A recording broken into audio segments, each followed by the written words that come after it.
Dear students, this is Praveen Agrawal from BBA Department, RMD Chandosi. Welcomes you in today's lecture of Managerial Economics. The new concept of today's lecture is methods of measuring price elasticity of demand. Here we will discuss that what are the different methods with the help of which we can measure the price elasticity of demand. The following are the four different methods for measuring it: percentage method or proportionate method. Second one is total expenditure method or total outlay method. Third one is point method or geometric method. Fourth one is the arc method. So we will discuss them one by one. Let us discuss the first concept. That is the first method known as the percentage method or proportionate method. Before driving the formula with the help of this method, we suppose that initially this is the graph given to you for demand curve DD. On the x-axis quantity demanded, on y-axis price. Initially price is OP and quantity is OQ. Price decreases from OP to OP1 and quantity increases from OQ to OQ1. Suppose that initial oblique original price is equal to OP is equal to small p. Initial oblique original quantity is equal to OQ is equal to small q. After a change, new price becomes OP1 is equal to P1. New quantity demanded becomes OQ1, that is equal to Q1. Now, from the previous lectures, we know that price elasticity of demand can be defined as the ratio of percentage change in quantity demanded upon percentage change in price of the commodity. That is, percentage change in quantity upon percentage change in price is equal to EP. Now, how the percentage change is calculated in general way? If we want to calculate percentage change, then we have to go through the new value, difference, original value upon original value into 100. This is the formula. So this formula will be applied here for percentage change in quantity. So percentage change in quantity, it means new quantity, difference, original quantity upon original quantity into 100. Total क्या pound में? Percentage change in price. Expand it, new price, difference, original price upon original price into 100. 100, 100 cancelled. New quantity Q1, original quantity Q, Q1 difference Q upon original quantity Q. New price P1, original price P, P1 difference P upon P. Q1 difference Q can be denoted by delta Q upon Q. P1 difference P, delta P upon P. Q1 difference Q, P1 difference P.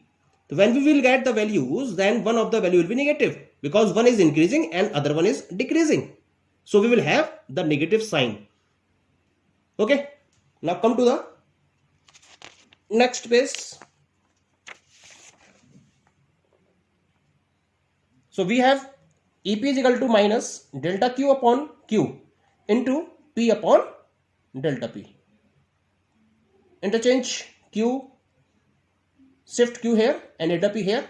We have the formula EP is equal to minus delta Q upon delta P into P upon Q.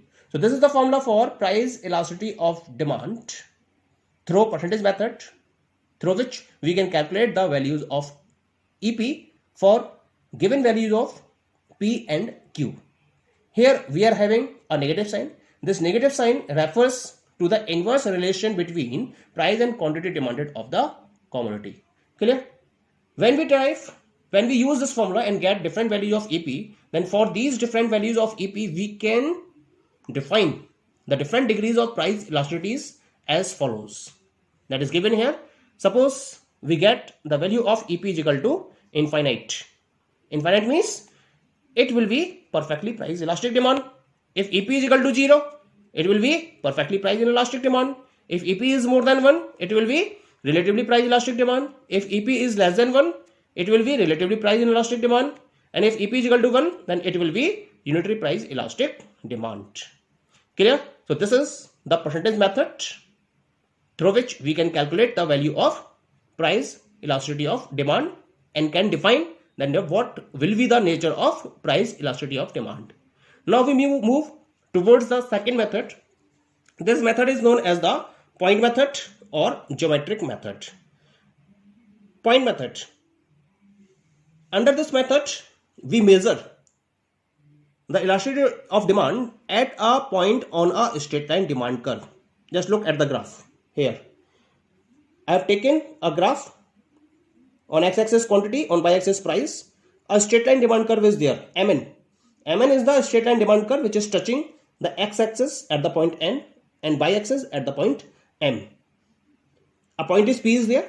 Suppose any of the point P is there. Pn is the lower segment of this point and Pm is the upper segment of this point.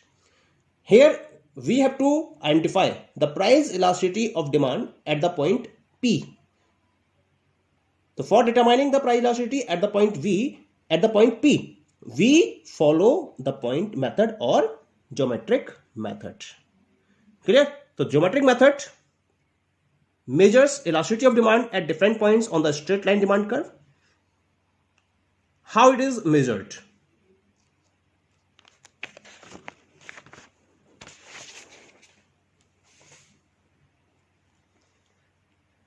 So how it is measured?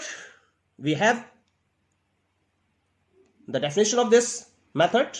According to this method, elasticity of demand at any point on a straight line demand curve is measured by taking the ratio between lower segment and upper segment of that point. It means that elasticity at a point is equal to lower segment of the point on straight line demand curve upon upper segment of the point on same straight line demand curve. That is clear? Lower segment upon upper segment is equal to elasticity of that particular point. Clear? Now with the help of this formula, we can measure the elasticity of demand at different points on the straight line demand curve as follows. For this, suppose that Mn is the straight line demand curve. Okay. P is the midpoint. A is any point between M and P and B is any point between P and N. So here 5 situations are there. In these 5 situations, we have to determine price elasticity of demand and its nature. Clear? To come to the first. At point P, this is the midpoint. EP will be equal to PM upon PN. Look at the graph. Point P, lower segment is PN. Upper segment is PM. So here we will take PN upon PM. Because PM is equal to PN. So PN को हमने PM के बराबर रख दिया. PN is equal to PM upon PM. PM से PM cancel. So we have EP at the point P is equal to 1. This is known as the unitary price elastic demand. Clear? Now come to the point A. At the point A, lower segment AN, upper segment AM. Okay. AN is more than AM. So we have here EP at the point A is equal to AN upon AM. AN is more than AM. Because AN is more than AM, so EP at the point A will be greater than 1. This is relatively price elastic demand. Now come to the point M. At the point M, lower segment is equal to Mn and upper segment is equal to 0. Clear? So at the point M, EP at M is equal to Mn upon 0. Something upon 0 is equal to infinity. So here the price elasticity will be perfectly price elastic. Now come to the point B. Lower segment Bn, upper segment Bm. Bn is less than Bm. So here EP at B is equal to Bn upon Bm. Because Bn is less than Bm, so value of EP at the point B will be less than 1. This is the situation of relatively price inelastic. Clear? Now come to the last point. Point N. Lower segment is equal to 0. Upper segment is equal to Mn. So at point N, we have 0 upon Mn. And 0 upon Mn is equal to 0.